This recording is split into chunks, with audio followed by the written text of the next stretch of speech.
But can I start by asking you, first of all, you know, I understand some of you have received this back, haven't you? Yeah. Right.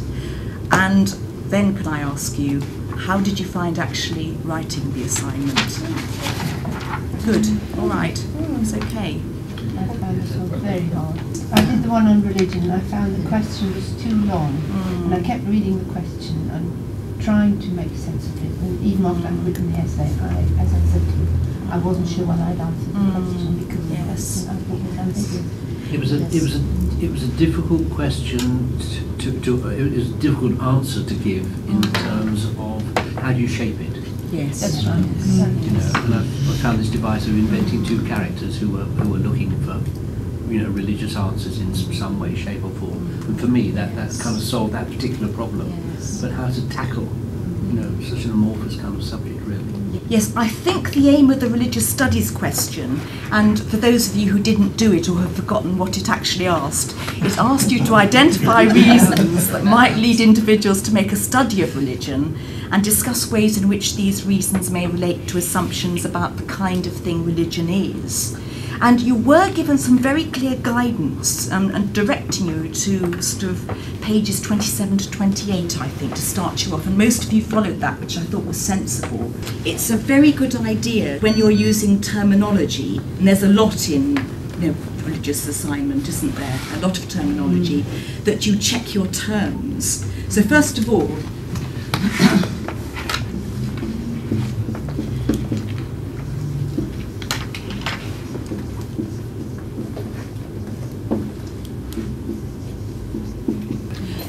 in a way, it's almost better not to use technical terms unless you understand what you're doing. And the one that floored people in particular was this one.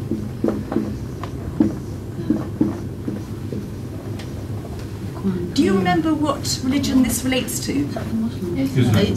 Yes, it's the Muslim one. It relates to Islam, the Holy Book of Islam.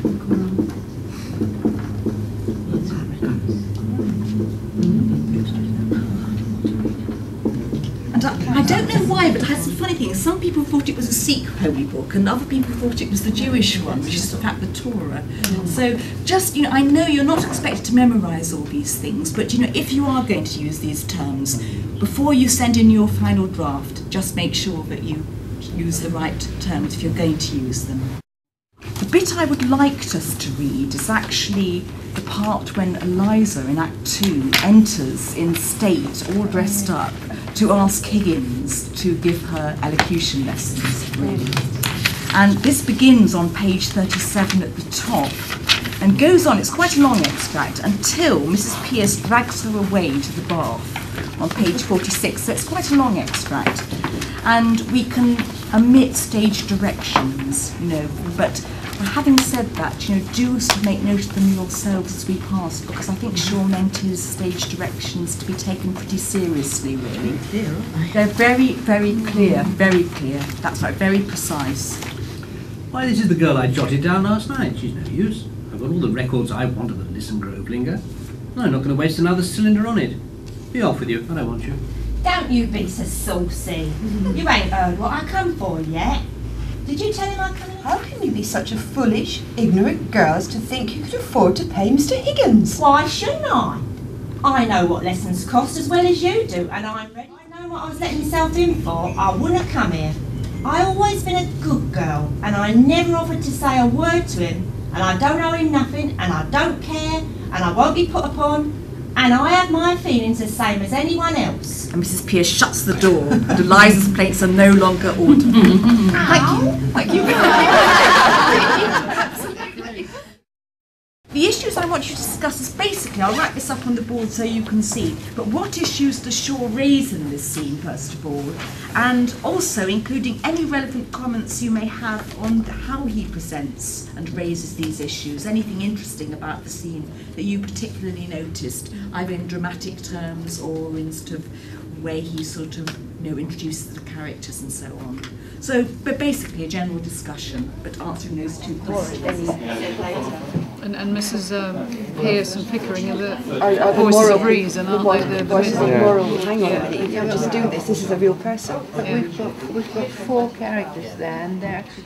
Well, but shouldn't we be doing this? Mrs. Pearce is right when you're thinking about it. You can't do this to her. Is that if she doesn't stay with them, the only way in which she can make any kind of living and maybe get the kind of job is to go on the streets. Yes. Which I don't really realise that at this moment, the full implication. It's the same sort of thing. Are you going to do this, what you're trying to do? Yeah, I think that one about and what any relevant comments do you raise? Stranger to her. empathy and people's It's feelings, not just stuff a like class that. issue. No, there's more than just.